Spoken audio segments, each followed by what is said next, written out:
Hi, my name is Ilma and welcome to my channel. I've been posting Christian vlogs uh, 13 straight years every day. Today I'd like to share John 19 verses 23 to 27.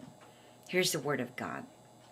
When the soldiers had crucified Jesus, they took his garments and divided them into 4 parts, one part for each soldier, also his tunic, but the tunic was seamless, woven in one piece from top to bottom. So they said to one another, "Let us not tear it, but cast lots for it to see whose it shall be." This was to fulfill the scriptures which says, "They divided my garments among them, and for my clothing they cast lots." So the soldiers did these things, but standing by the cross of Jesus were his mother and his mother's sister, Mary the wife of Clopas, and Mary Magdalene. When Jesus saw his mother and the disciple whom he loved standing nearby, he said to his mother, "Woman, behold your son." Then he said to the disciple, "Behold your mother." And from that hour the disciple took her to his own home. John 19:23 to 27. Here's my poem. Irony at the cross. While Jesus was dying on the cross to save mankind, the soldiers had his garments and they were gambling on them. They didn't know that Jesus also sacrificed his life for them. They were so very blind to see their need for Jesus Christ. Here's my commentary. This account gives us an irony.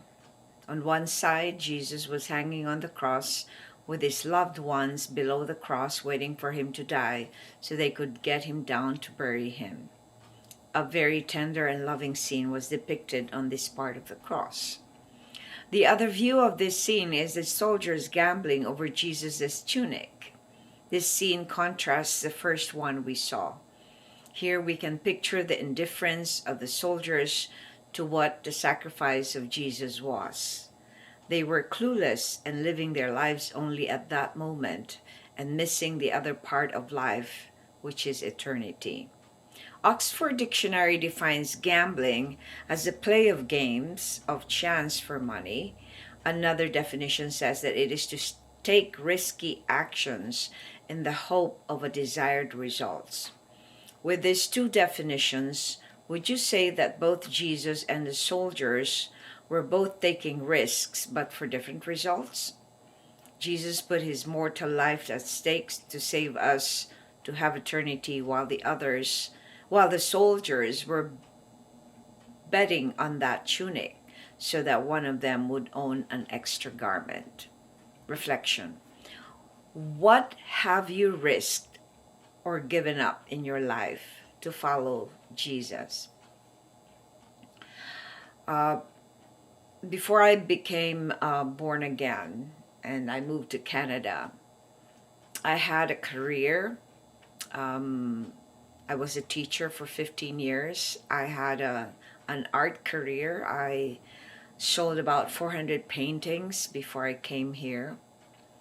I had the respect of my students, who I probably have taught over 5,000 students in my 15 years of teaching. I have given up a life of reckless living and pain. I've given up all the bitterness that I was carrying on in my life.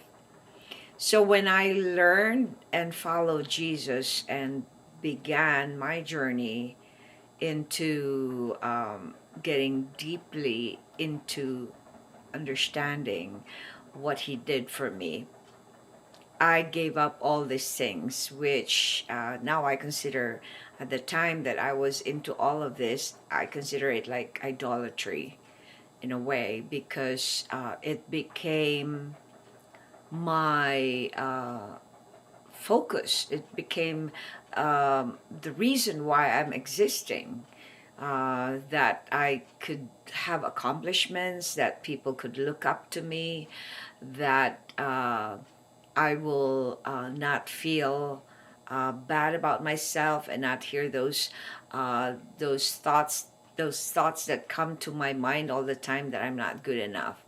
So I gave up all those things. I gave up friends that were not in the same devotion that they have for the Lord. And I gave up all kinds of pursuit of knowledge that has nothing to do with knowing God. So those are the things that I gave up. I gave up my convenience. I gave up my idealism. I gave up my philosophies, and embraced what God is showing me that I should be taking. In other words, I should be in the right path of the road leading to eternity. Thanks for watching. I hope you check my website at ilmaarts.com for artworks, photographs, and a copy of this blog. Please subscribe to my channel on YouTube so I could make more videos, give you the Word of God. And if you haven't already, check over 4,000 videos I've done over the years I've been doing this daily. Just type on YouTube or Google search Ilma's Poem Devotional. Have a wonderful day.